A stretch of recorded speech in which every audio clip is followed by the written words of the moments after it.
this is going to be based on this book, Thinking in Systems, Donatella Meadows. In a nutshell, no change works if the structure of the system you're dealing with is not clear to you. You have no shot. And what is the structure of the system? So she defines it as interlocking stocks, flows, and feedback loops. And we'll look at some diagrams. So she says everything is a system, or everything can be conceived of in terms of a system.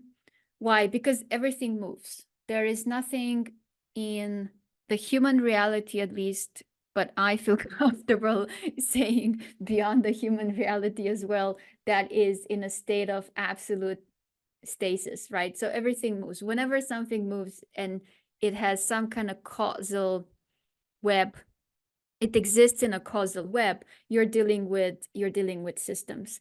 Now, there is such a degree of complexity that I don't believe systems can be found. I think systems are always invented in terms of how you want to, what's the angle you want to be looking at a certain phenomena. So you pick an area, you pick some boundaries, you pick an angle, and then you try to define the system in there. And you do that by identifying stocks, flows, and feedback loops. Then the other critical thing in this picture is that you receive timely and accurate information about the changes that happen in a system. So like we said, systems, everything unfolds in time. So when you define a system, change will happen within that system. The point of the system is to let you explore and control by your actions what the system is doing and how it's functioning. But you're not able to do that if the information does not come to you in a timely manner. Get the information too late, get inaccurate information. You might have the correct understanding of the system and you might have identified your stocks, flows, and feedback loops correctly, but you're still gonna make the wrong decision. So at a very simplistic level, and these are diagrams from her book, this is the first diagram she shows you. So you always have a stock of something. And stock can be anything. It can be, this can be a diagram of water in the bathtub. Stock can be capital. Stock can be a basket of apples, whatever you want it to be. And there's always something that creates the inflow, and there's always an outflow. So just because everything moves, no matter what the stock is, something happened before your current stock to bring that in there. So if the stock is like money, water, or apples, something brought it there, brought those elements there. And in time, inevitably, change is going to happen to those things. So money might not stay in there forever. Water is somehow going to flow out or evaporate. The apples are going to rot and so on. And even if you could keep the stock in there indefinitely, like freeze it in there, that's not really your point, right? Because this is designed to be a way for people to do stuff, right? So you're designing a system because you have a purpose. So you don't want to keep the stock there anyway. So stocks change over time through actions of a flow. And you just need to understand basically what's the inflow and the outflow that are bracketing your stock, whatever your stock is. And as I said, this diagram can be seen as the system of a bathtub. And you can, even that one example that takes the diagram from something, well, diagrammatic to something that applies to the real world already puts into your head very clear pictures of inflow and outflow. So there's a tap, and the tap brings water into the tub, and then there's a drain, and there's an agent that can control the drain. And if the agent operates the drain, then the outflow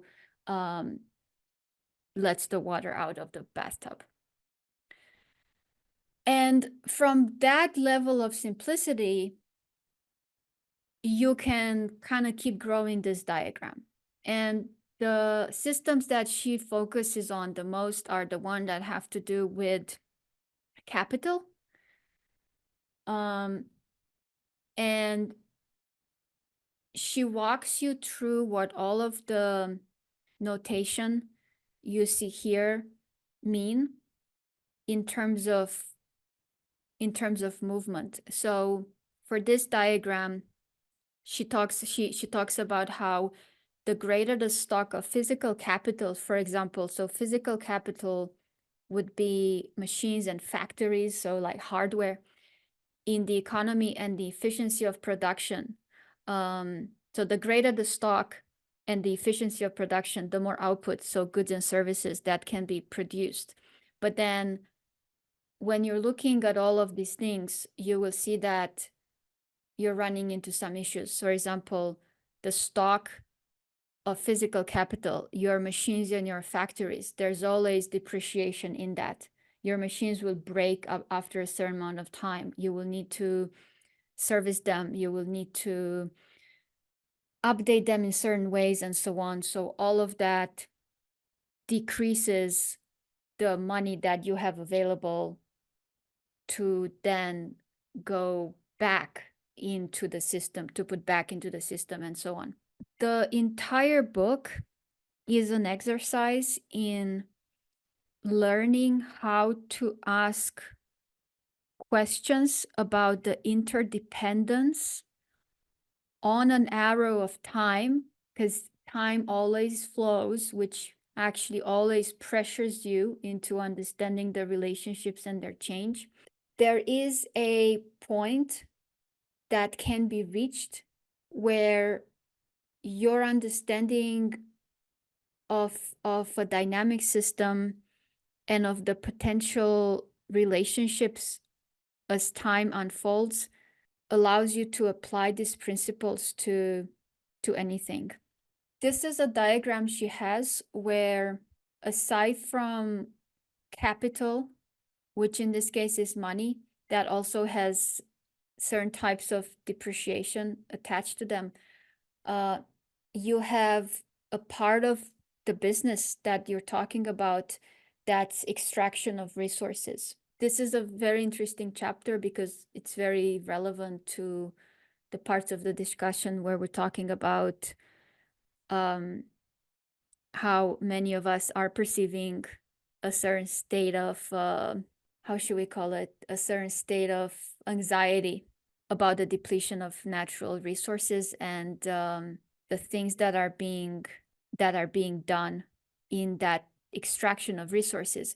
And to this point, she has this graph, for example, that's very interesting. So this graph shows that each doubling of the resource makes a difference of only about 14 years in the peak of extraction.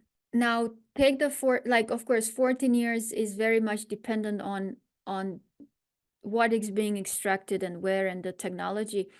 The point she makes is that this is already a generalized graph when it comes to resources. Basically, in the beginning, resources that are in the ground, she's talking about resources in the ground and extraction of things like lithium. It's very easy when you found a deposit to extract very large quantities very fast.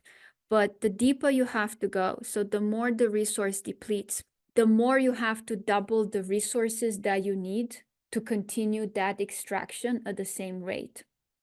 And at some point, you keep doubling the resources, double the resource, but at some point it doesn't make sense anymore. Instead of in terms of capital, you just the money you have to put in to keep doubling the resources to extract the same amount of like lithium hits a point where it stops making economic sense. if you're interested in this kind of stuff, I highly recommend the book because, again, the points she makes at the end of every chapter and every example are very general points. She says, look, this is what the graphs looks like when it comes to extraction of resources.